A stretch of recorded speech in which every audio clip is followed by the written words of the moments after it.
오늘 우리에게 주신 하나님의 말씀 마태복음 6장 19절에서 34절입니다. 신약성경 마태복음 6장 19절부터 34절 말씀 한 절씩 교독하시고 마지막 절 같이 읽도록 하겠습니다. 제가 먼저 읽습니다. 너희를 위하여 보물을 땅에 쌓아두지 말라. 거기는 좀과 동록이 해하며 도둑이 구멍을 뚫고 도둑질하느니라.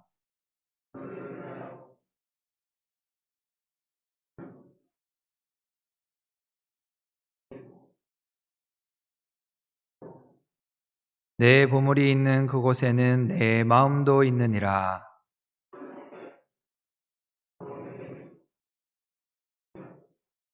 눈이 나쁘면 온몸이 어두울 것이니 그러므로 내게 있는 빛이 어두우면 그 어둠이 얼마나 더하겠느냐.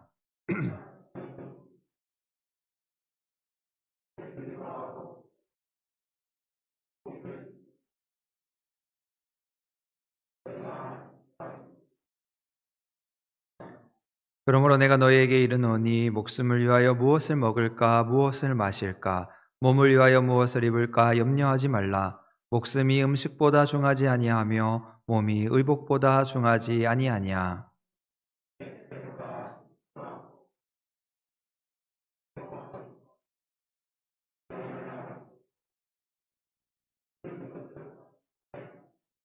너희 중에 누가 염려함으로 그 키를 한 자라도 더할 수 있겠느냐.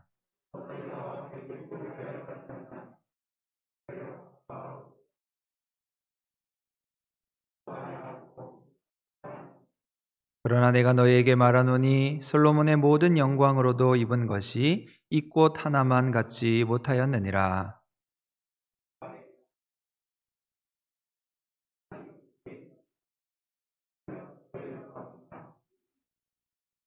그러므로 염려하여 이르기를 무엇을 먹을까 무엇을 마실까 무엇을 입을까 하지 말라.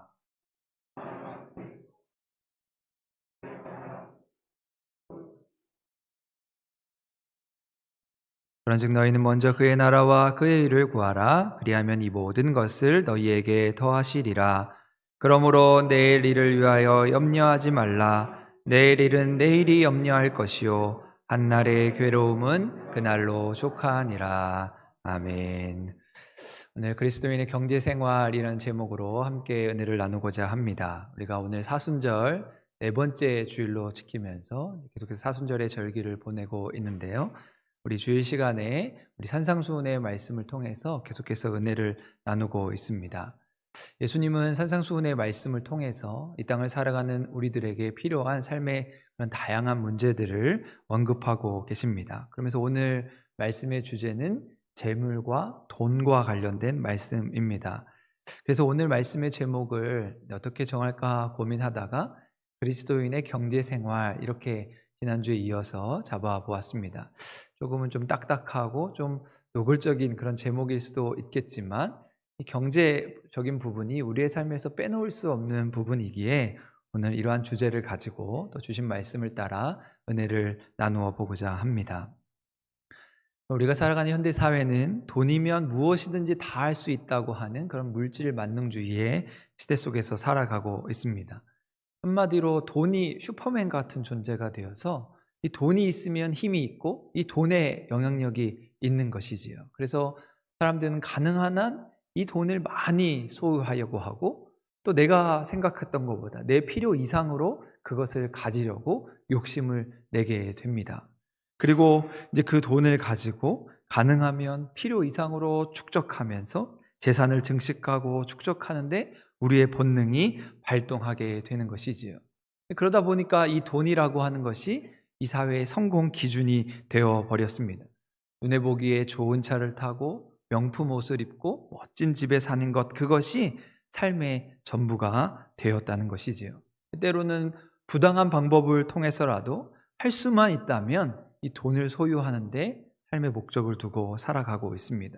이 돈에 지나치게 의미를 부여하고 온통 이 돈에 마음이 빼앗겨서 경계선을 넘어도 한참을 넘어서 돈을 사랑하고 사랑하는 것, 그것이 우리 현대인의 자화상의 모습인 것이지요.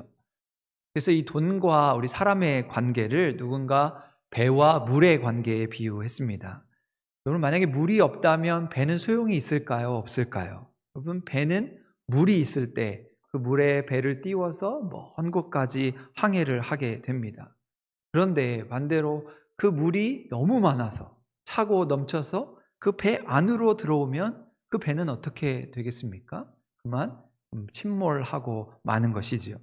여러분, 물질도 마찬가지입니다. 우리가 살아가는 데 필요한 경제 활동을 할 때 이 돈이라고 하는 것은 정말 참 필요한 것이지만 그 돈이 배에 물이 차고 넘치는 것처럼 우리의 삶을 지배하게 되면 파손된 배와 같이 침몰하게 되는 것입니다. 돈이면 다 된다고 하는 황금 만능주의, 물질 만능주의의 가치관이 한 개인을 넘어서 나라와 민족, 우리 교회를 넘어뜨릴 수 있다는 것이지요. 그렇게 우리는 그리스도인으로서 예수님께 부름받은 예수님의 제자요, 예수님의 사람으로서 우리의 경제활동, 이 재물에 대한, 물질에 대한 바른 가치관을 가지고 있어야 합니다. 이 재물에 대한 성경적인 이해와 지식이 없으면 우리가 신앙생활을 하면서 계속해서 이 문제와 부딪히게 될 것입니다. 이 문제로 갈등하게 될 것이고 불편한 마음을 가지고 무엇이 참 중요한지 그 가치를 잃어버리게 되는 것이지요. 그런 의미에서 오늘 예수님은 이 산상수훈의 말씀 중에서 우리 그리스도인들이 가져야 하는 이 재물에 대한 삶의 자세에 대해서 말씀해 주고 있습니다. 오늘 주시는 말씀을 통해서 우리가 가지고 있는 고민, 우리가 가지고 있는 갈등에서 벗어나서 참 자유와 참 기쁨을 누리시는 은혜의 시간이 되기를 소망합니다. 오늘 말씀에서 예수님은 너희를 위하여 보물을 땅에 쌓아두지 말라, 그렇게 말씀하고 있습니다. 그것이 우리 19절 말씀인데요. 우리 화면을 보시고 같이 읽도록 하겠습니다. 시작. 너희를 위하여 보물을 땅에 쌓아두지 말라. 거기는 좀과 동록이 해하며 도둑이 구멍을 뚫고 도둑질하느니라. 아멘. 그러면 예수님은 땅에 보물을 쌓아두지 말라 이야기하고 있습니다. 그렇다면 땅에 보물을 쌓아두는 것은 무엇을 의미하는 것일까? 그것은 재물을 제약시하거나 이 돈이라는 것을 터부시해서 멀리하라는 말씀이 아닌 것이지요. 그 물질 때문에, 그 돈 때문에 삶의 가치를 잃어버리고 참된 믿음을 저버리는 것, 그것이 바로 땅에 보물을 쌓아두는 것이라 말씀하는 것입니다. 그럼 세상에 두 가지 종류의 부자가 있습니다. 하늘나라를 위해서 하늘에 쌓아둔 부자가 있는 반면 썩어질 땅에 자기의 재물을 쌓아두고 그 재물이 자기의 걸림돌이 되어서 넘어지고 마는 부자가 있는 것이지요. 돈의 노예가 되어서 돈의 목숨을 걸고 그저 이 돈이 전부가 되어 살아가는 부자, 성경은 그 사람을 일컬어 어리석은 자라 말씀하고 있습니다. 그래서 누가복음 12장에 보면 예수님은 우리가 잘 아는 어리석은 부자에 대한 이야기를 들려주십니다. 한 부자가 있었는데 그 부자는 풍년이 들어서 예년보다 많은 수확을 거두게 되었습니다. 그리고는 고민하게 되죠. 이 많은 곡식을 내가 어떻게 처리할까? 그리고는 그는 창고를 더 크게 짓고 모든 곡식을 쌓은 후에 자신을 일컬어 평안히 먹고 마시고 즐거워하려고 했습니다. 그런데 그날 밤에 하나님이 그의 영혼을 찾으시면서 내 영혼을 도로 찾으리니 그러면 내 준비한 것이 누구의 것이 되겠느냐 말씀하신 것이지요. 그리고는 예수님은 그 부자를 일컬어 참 어리석다, 어리석은 부자다 말씀하시면서 그 부자는 자기를 위하여 재물을 쌓아두고 하나님께 대하여 부유하지 못한 자라 일컫게 되었습니다. 그렇다면 여러분, 이 부자가 과연 무엇을 잘못했기에 예수님께 이렇게 책망받은 것일까? 여러분, 이 부자가 지금 도둑질을 해서 재산을 증식한 것도 아니고 남의 것을 강탈해서 남의 것을 빼앗은 것도 아니고 그저 자기가 열심히 땀 흘려 농사지어서 어떻게 하나님의 은혜를 주셔서 많은 수확을 얻은 것인데, 여러분 그것은 잘한 일 아닙니까? 이 사람이 유능하고 능력이 있는 사람 아니겠습니까?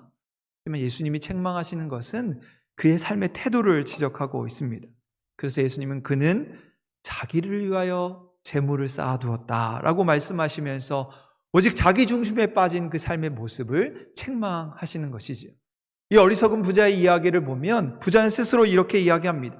내가 곡식을 쌓아 내가 이렇게 하리라, 내가 먹고 마시고 즐거워하리라. 온통 내가 자신을 위한 삶을 살아가면서 자신의 손에 움켜쥐고 자기가 가진 것을 나누지 못하는 삶을 살았다는 것. 그래서 주님은 그를 어리석다고 책망하신 것입니다. 이 어리석은 부자는 돈으로 자기의 육체는 편하게 될지 몰라도 자기의 영혼까지 만족시킬 수는 없었던 것입니다. 부자는 온갖 물질을 자기 창고에 쌓아놓고 내 영혼아 먹고 마시고 즐거워하자 자기의 영혼을 위하여 외쳤지만 그때 하나님은 그 영혼을 도로 찾으신 것입니다. 여러분, 만약 오늘 하나님이 우리를 부르신다면 하나님 앞에 내어놓을 그 무언가를 준비하고 계십니까? 어리석은 부자처럼 먹고 마시고 즐거워하면서 내 영혼도 그렇겠지, 내 영혼도 즐거워하겠지 착각하며 혼동하고 있는 것은 아닙니까? 내 곳간을 헐고 싸울 곳이 없도록 싸우면서 나에게는 부요하지만 하나님께 대하여 부요하지 못한 자로 살아가고 있는 것은 아닙니까? 그래서 주님은 오늘 우리를 향하여 너희를 위하여 보물을 하늘에 쌓아두라 라고 말씀합니다. 거기는 좀이나 동록이 해하지 못하며 도둑이 구멍을 뚫지도 못하고 도둑질하지 못, 영원히 없어지지 않을 그 하늘나라의 보물을 쌓으라고 말씀하고 있습니다. 여러분, 이것은 단순히 헌금을 많이 하고 봉사를 많이 하고 구제를 많이 하라는 말씀이 아닙니다. 우리의 관심이, 우리의 중심이, 우리의 꿈과 소망이 어디에 있는가를 말씀하는 것이지요. 우리 믿는 사람들은 땅에 소망을 두지 않고 하늘에 소망을 두고 사는 사람들이지요. 아무리 지금이 어렵고 절망적인 상황이라고 할지라도 우리의 눈을 들어 하늘을 바라보면서 그 하늘나라의 소망을 가지고 살아가는 사람들입니다. 중앙대학교의 김누리 교수님이 쓰인 우리의 불행은 당연하지 않습니다 라고 하는 책에 보면 현재 우리나라 대한민국이 가지고 있는 그 현실을 아주 적나라하게 분석하고 있습니다. 우리 차이나는 클래스라고 하는 우리 TV 강연 프로그램에 나오셔서 아주 유명해진 그런 교수님인데요. 이 그 책 중에서 이제 젊은이들이 우리나라를 일컬어 헬조선이다라고 하는 표현을 쓴 것을 이야기합니다. 우리나라가 경제적으로 놀라운 성장을 이루고 정말 살기가 편하고 안정된 사회를 이루었지만 정작 그 삶의 모습을 뜯어보면 우리 젊은이들이 헬조선, 지옥과 같은 나라다라고 부를 정도로 치열하고 희망이 없는 나라가 되었다고 탄식하고 있습니다. 그러면서 우리나라가 좋지 않은 부분에서 세계 1위를 차지하는 것들을 소개하는데 그중에 대표적인 것이 자살률이죠. 우리가 잘 아는 대로 우리나라가 2018년 한 번을 빼고는 15년 동안 자살률 2위의 국가가 되었습니다. 그렇다면 왜 그렇게 많은 사람들이 자살을 하는 것일까? 특별히 우리 10대에서 30대 청년들의 사망 원인 1위가 자살이라고 합니다. 미래가 보이지 않고 희망이 보이지 않고 절망할 때 그들 스스로 목숨을 끊는 자살을 택했다는 것이지요. 금수저, 운수저, 재발과 학벌이 좋은 자들이 지배하는 그 불평등의 세상 속에서 아무리 노력해도 자신이 원하는 것을 가지지 못할 때 절망감에 사로잡혀서 그들이 꿈과 소망을 잃고 헬조선을 외치면서 지옥과 다름없는 삶을 살아가고 있다는 것입니다.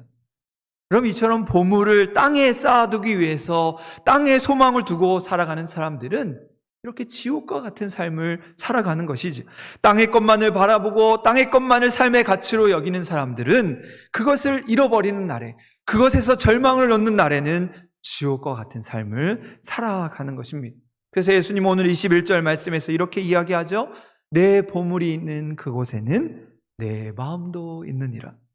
우리가 어디에 목표를 두고 무엇을 바라보느냐에 따라서 우리의 삶의 보물이 결정된다는 것입니다. 그저 우리가 여기는 돈, 재물이 보물이 아니고 하늘의 소망을 두고 하늘나라의 삶의 가치를 두고 사는 삶, 하나님이 그토록 원하시고 꿈꾸셨던 그 하나님의 나라를 이루며 살아가는 삶, 그것이 영원히 빼앗기지 않을 보화를 발견한 사람인 것이죠. 그래서 예수님은 오늘 우리에게 아주 중요한 말씀을 하시죠. 우리 24절 말씀인데요. 우리 24절 말씀 한 번 더 같이 읽겠습니다. 시작.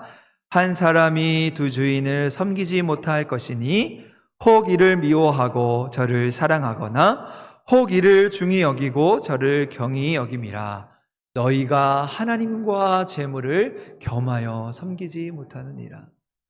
여러분, 우리가 재물을 바라볼 때 하나님이냐 재물이냐 둘 중에 하나를 택해야 할 정도로 이 문제가 우리의 삶에 중요하다는 것입니다. 여러분 유명한 마이더스 왕을 잘 아시리라 생각합니다. 여러분 무엇이든지 우리가 잘하는 사람이 있으면 저 사람은 마이더스의 손을 가진 사람이야, 이제 그렇게 이야기를 하게 되는데, 이 마이더스 왕에 대한 관한 일화는 이렇습니다.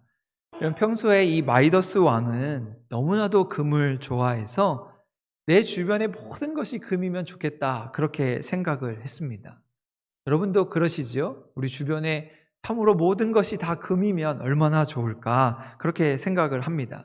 그런데 하늘에 있는 신이 이 마이더스 왕의 생각을 읽고는 그 마이더스 왕의 손으로 만지는 모든 것을 금으로 변하게 해 주었습니다. 책상을 만지면 책상이 금으로 바뀌고, 볼펜을 잡으면 볼펜으로 바뀌는 그런 신기한 경험을 하게 되었습니다. 그 금을 좋아하는 이 마이더스 왕이 얼마나 신이 났겠습니까? 그런데 이제 식사 시간이 되어서 이제 빵을 먹으려고 빵을 잡았는데 그만 빵이 금으로 바뀌었습니다. 물을 마시기 위해 물컵을 잡았는데 그 물컵 안에 있는 물까지 금으로 바뀐 것이지요. 그리고는 자기가 사랑하는 딸을 안으려고 사랑하는 딸을 안는 순간, 그 딸을 잡는 순간 그 딸도 금으로 변해버렸습니다. 그리고는 마이더스 왕이 이것은 내가 원하는 것이 아니었다 후회했다는 이야기이죠. 여러분 우리가 살아가면서 목적과 수단을 혼동해서는 안 됩니다. 여러분 우리의 삶에 물질이 필요한 것, 돈이 필요한 것은 우리의 삶의 목적, 우리의 삶의 목표를 위한 수단과 방편일 뿐이지요. 그런데 때로는 그것이 목적이 되어, 그것이 삶의 전부가 되어서 그만 그 물에 빠져서 허우적대리고 마는, 침몰하고 마는 우리의 삶을 보게 됩니다.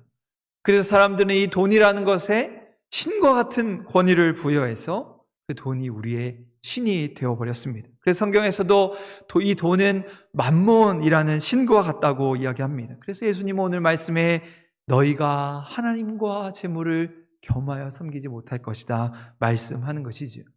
여러분 이것은 우선순위의 문제가 아닙니다. 때로 사람들은 내가 돈도 많이 벌어가지고 하나님을 위해 열심히 일하겠습니다, 하나님을 잘 섬기겠습니다, 그렇게 이야기하는 경우가 있습니다.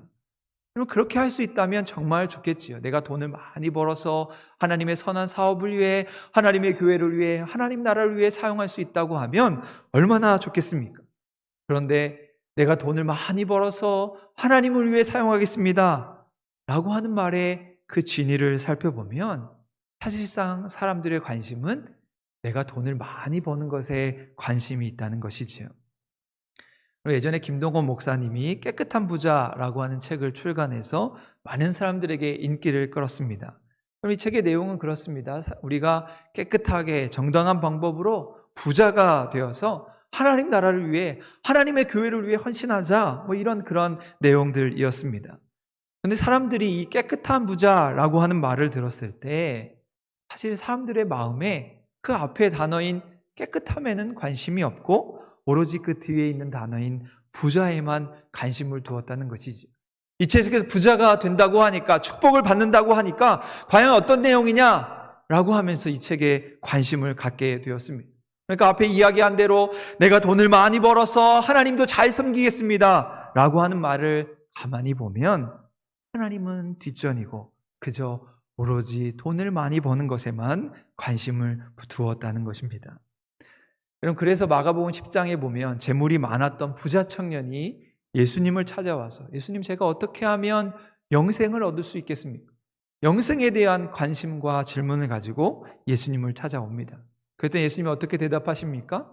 내 소유를, 네가 가진 것을 다 팔아서 가난한 사람들에게 나누어 주고 이제 그리고 나서 나를 따르라 라고 말씀하십니다.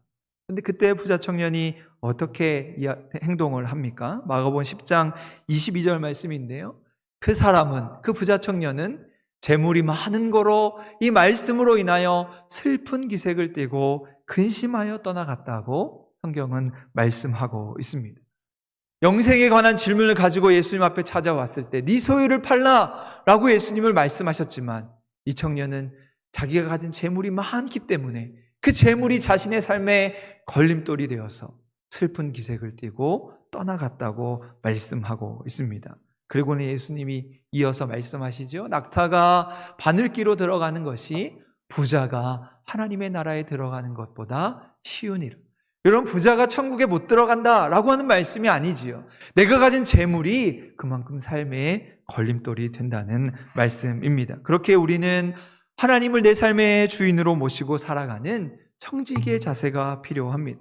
하나님께서 내게 허락하신 물질, 내게 주신 재물, 내게 주신 보물이 내 것이 아니라 하나님의 것임을 기억하면서 하나님이 나에게 맡겨주신 그 귀한 물질을 가지고 하나님의 선한 사업을 위해 사용하는 것이죠.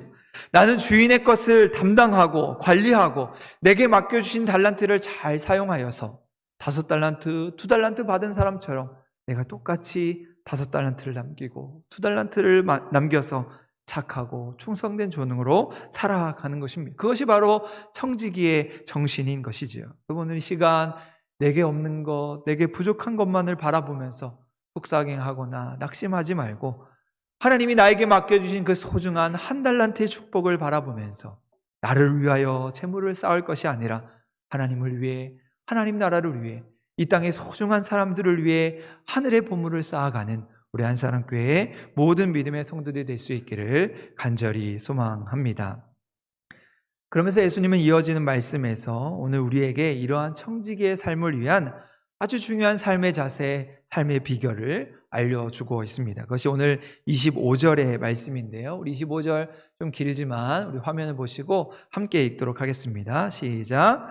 그러므로 내가 너희에게 이르노니 목숨을 위하여 무엇을 먹을까, 무엇을 마실까, 몸을 위하여 무엇을 입을까 염려하지 말라.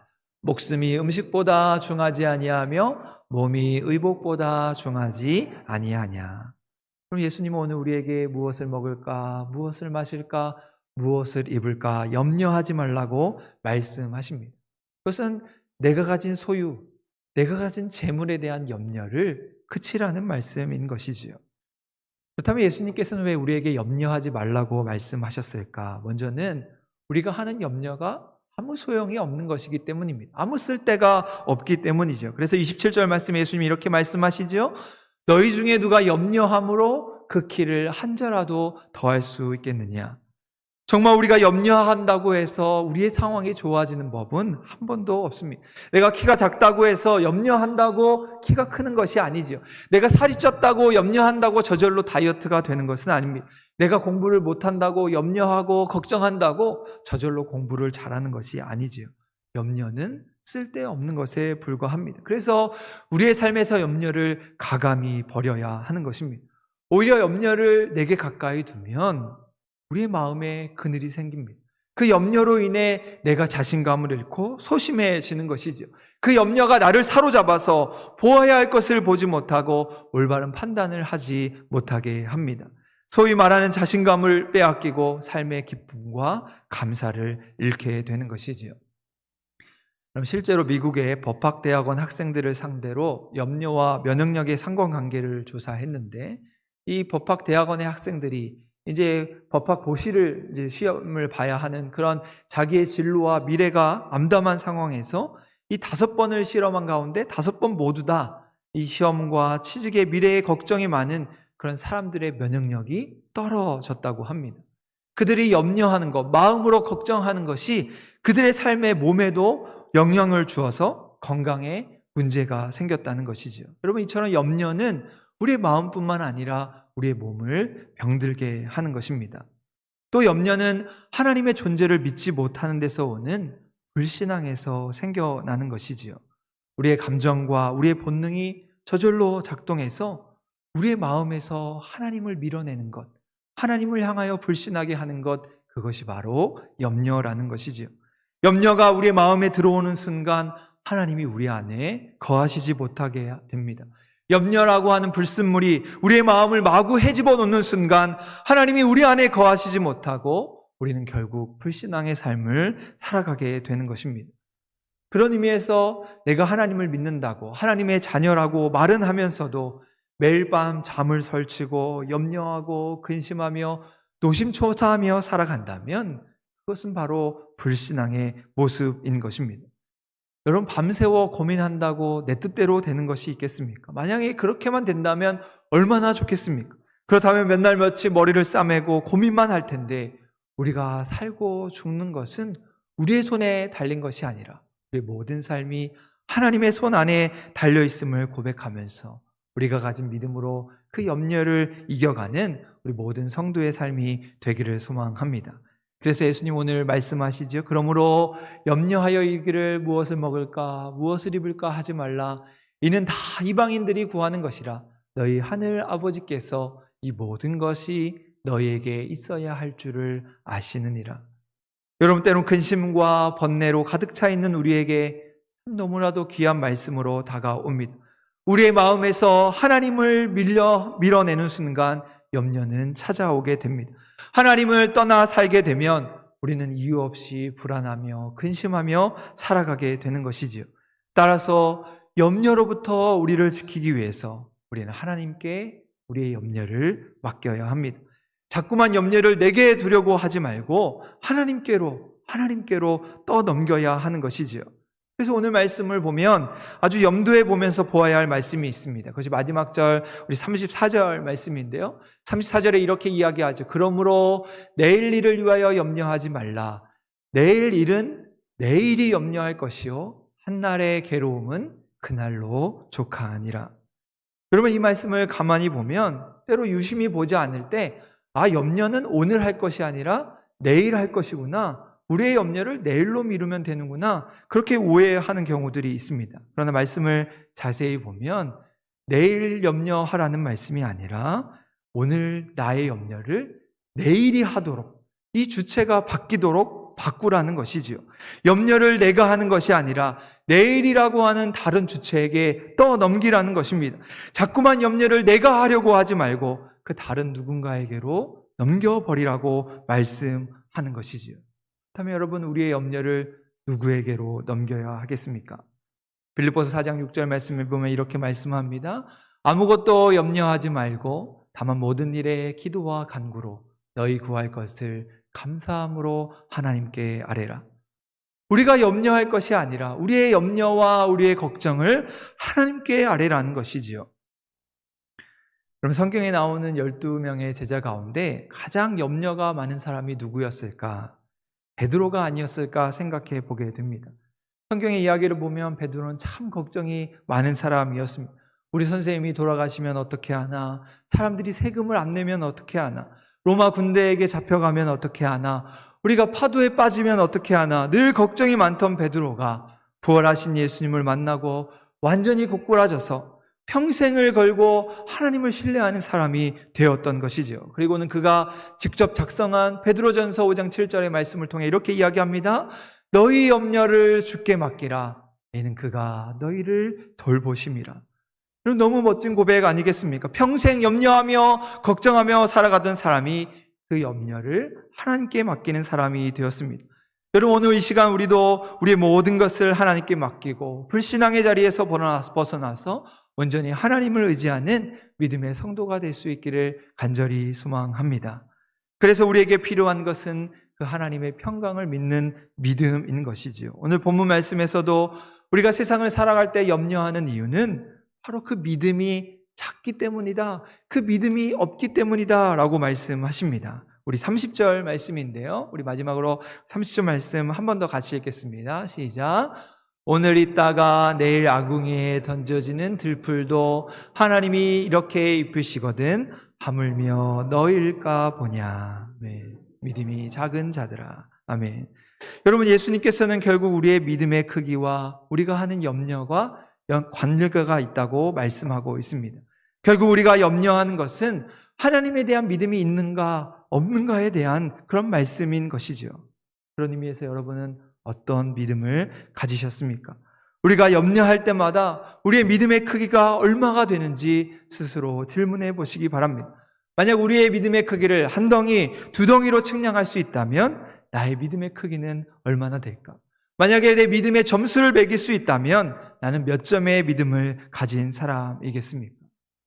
여러분, 때로 우리는 예수님이 말씀하신 것보다 더 많은 염려와 걱정을 가지고 살아가는 것 같습니다. 예수님은 그저 우리에게 무엇을 먹을까, 무엇을 입을까 염려하신다고 말씀하셨지만 실상 우리의 삶을 보면 우리는 무엇을 더 먹을까, 우리가 무엇을 더 마실까, 무엇을 더 입을까에 대한 염려를 하고 살아가는 것이죠. 실제로 우리가 하는 염려의 대부분을 보면 우리의 끝없는 욕심에서 오는 그런 부끄러운 염려일 때가 많음을 보게 됩니다. 이미 우리가 너무나 많은 것을 가졌음에도, 우리가 너무나 많은 것을 받았음에도 만족할 줄 모르고 끝없이 더를 외치면서 그 염려와 걱정의 무게에 눌려서 무언가에 끌려 사는 인생을 살아갈 때 예수님은 우리의 삶을 안타까워하시며 믿음이 작은 자들아 왜 염려하느냐 물으실 것입니다. 여러분, 그렇기 때문에 오늘 우리는 우리가 가진 신앙과 믿음을 가지고 염려와 걱정으로부터 우리를 지켜내야 합니다. 내가 가진 믿음의 크기를 키워서 단단한 믿음을 붙들고 우리의 믿음과 마음을 지켜가야 하는 것이지요. 세상의 기준에 따라 내가 흔들리지 않도록, 나의 욕심으로 인해 내가 끌려가지 않도록, 어떤 유혹과 시험이 와도 넘어지지 않도록 우리의 마음을 단단히 지켜가는, 우리의 믿음을 지켜가는 믿음의 성도가 될 수 있기를 간절히 소망합니다. 믿음의 방패를 가지고 세상의 유혹과 어려움에 당당히 맞서면서 염려하는 자가 아니라 하나님의 선한 청지기로 날마다 하나님의 하늘나라를 위해 보물을 쌓아가는 우리 모든 한사랑교회 믿음의 식구들이 될 수 있기를 주님의 이름으로 간절히 축원드립니다. 기도하시겠습니다.